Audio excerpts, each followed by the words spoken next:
Sigmar Egill Baldursson, fyrirliði þriðja flokks. Ertu ánægður með hvernig svona undirbúningstímabilinu hefur verið háttað?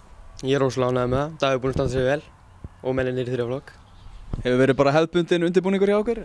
Já, það má náttúrulega segja það. Bara svona venjulegt. Hver eru svona markmið flokksins fyrir sumarið? Að komast upp úr þessum djöfisins sérriðli.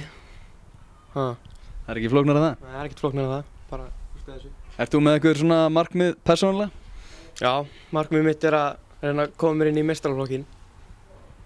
Það er eiginlega markmið mitt og náttúrulega sama markmið á þriðja flokkurinn hefur. Ertu svona ánægður með spilamennsku liðsins í vetrarleikjunum? Já, við erum búin að bæta okkur mjög mikið.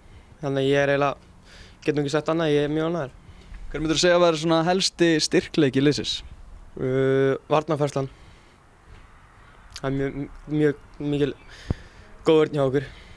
Er það eitthvað beint úr smiðju Davíðs þá? Það má náttúrulega segja það, já. Hann er beint úr smiðju Davíðs, sko. Simmi, þakka fyrir þetta. Takk fyrir það.